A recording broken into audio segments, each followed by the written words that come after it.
Well, good morning, lovelies. I hope you're all having an awesome day so far. I'm about to make it a little bit better. Oi, this is killer. I call it my mint rockin' road. It is a mint rocky road.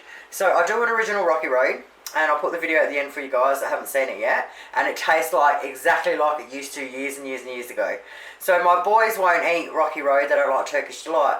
So I stuffed around about 10 years ago, and I ended up making heaps of different flavoured rocky roads, and now everybody I know eats it. First thing we need is some marshmallows. 280 gram packet I use. Now these are the Pascal's, the white and pink ones, but you can use any marshmallows that you want. You want roughly 280 grams of them. Alright, I like using the Arnott's mint slice biscuits. So they've got the mint in them, the biscuit on the bottom, and then the dark chocolate. Now if you're somewhere else in the world, it is a 200 gram packet. Find yourself an alternative. So whatever sort of mint biscuits you've got over there, find yourself roughly a 200 gram packet. Now, mint patties. Isn't this awesome? You can't go wrong when you put all your favourite mint things together, I'm telling you. Okay, so mint patties, these are like $1 each. They're chocolate covered in mint, in like a, it's like a thick, sort of a lolly mint. Yeah, sort of a lolly mint. I'll just cut one open to show you. So if you're in another part of the world and you don't have mint patties, try and find something similar to this. So in this recipe I use 5 of them. See, it's got this gorgeous mint stuff in them. So yeah, see how you go, and try and find some sort of alternative. You might be able to find a mint lolly, a chocolate coated lolly that's sort of similar to this or something. So you want to get roughly the same amount as 5 of these, and you're laughing. Okay, now I use the Cadbury peppermint. Now I love using this one because it's a gooey peppermint in the middle of the chocolate. So if you're somewhere else in the world, try and find yourself a 180 gram block of chocolate that's got the runny peppermint in the middle. Now we only need roughly 110 grams of crushed peanuts. Okay, so I'll use a half one of these 220 gram ones for them. So roughly 110 grams. And then we need 200 grams or 400 grams all up of white cooking chocolate. Oh yeah, baby. Let's do this. First thing you want to do is get yourself a square cake tin. Okay. And you want to put a little bit of butter in the top and the sides. Put your baking paper in, and then it makes it sit in there perfect for us. Alright, get that in there and get it ready to go. Then we want to get ourselves a big saucepan. Now the reason we need a big saucepan, unfortunately I've only got really heavy ones, so it's an absolute pain in the ass when you go to tip it all into your tray because they're so bloody heavy. But if you've got a light saucepan, try and use a light one.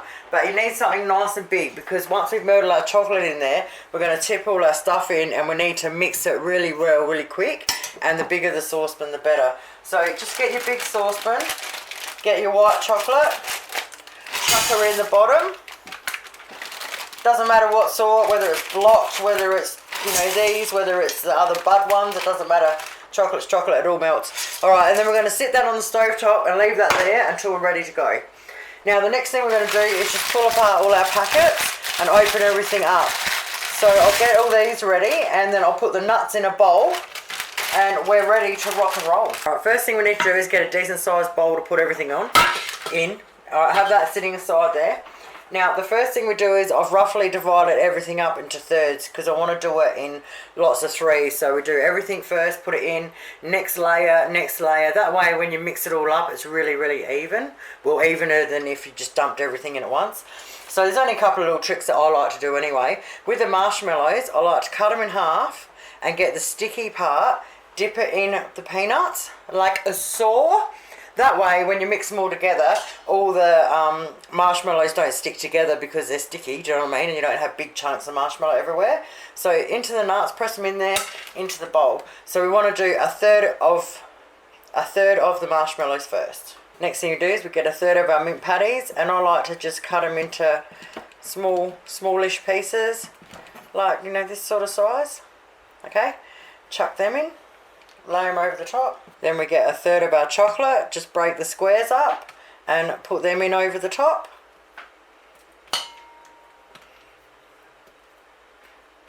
Then we get a third of our mint slices. Alright, and I like to just chop them 1, 2, 3, alright, into 4. And throw them in over the top, a third of them. And then once you've done that, you start back at the beginning again. Cut your marshmallows, dip them in, throw them in, and until you've done all 3 layers in the bowl. Now we've got our big bowl of, loveliness. Alright, we set that aside for a second. Now we want to get our, alright, so first of all, get our saucepan, okay? We put it on the lowest heat possible. We do not move away from it. And we melt it down until it is just melted down properly.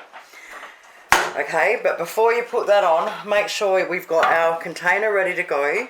You want to get yourself a sort of a flat big spoon. So when we're churning up the chocolate from the bottom and trying to coat it all, you need something big and flat to do it. So try and find something like that. Make sure you got your nuts ready, because once we put it in there, we're going to sprinkle it with nuts on top, so you want to get them aside ready. Alright, once you've got all your things ready to go like that, heat up our chocolate. Chocolate is melted. Oh yeah, baby, let's do it. Chuck it in. I can't help saying, oh yeah, baby. It's the chocolate that's making me. Alright, now very quickly, scrape and turn. Scrape and turn. And just keep doing it until everything's coated. Scrape and turn. And turn. Once we've got it covered like a saw, we want to get it into our pan as quick as possible. Now I'll probably just cut it here because you won't be able to see my big fat arm anyway. But yeah, you got to get it in there and just pile it up in the middle. Ooh, my arm's dead. Alright, then you want to push it into the corners. We're almost finished. How easy is this? You can't go wrong when you put all those good things together. I'll tell you, you cannot go wrong. Oh, alright, we want to push it down, not too hard, but we want to try and get it reasonably level. Okay. So, once we've done that. Alright. Bang it a few times. We'll drop it. Before the chocolate sets, you want to sprinkle it with your nuts. Now we whack this baby in the fridge, just like that, for about 40 minutes to an hour. Righty. Hour later, pull it out, stick it on your chopping board. Now we're going to leave it sit here for 5 minutes, just for the chocolate to soften up just enough for us to slice it up. Now there's a few ways you can do this. If you want to do it for a gift, what I used to do is, you always got to have a really big knife to do this anyway, is I'll cut a really thin slice off the edges just so you can see the pattern and all the colours.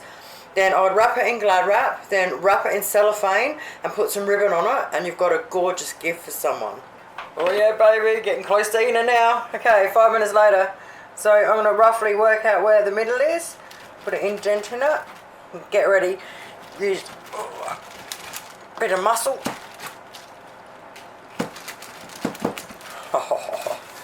Let me just show you this.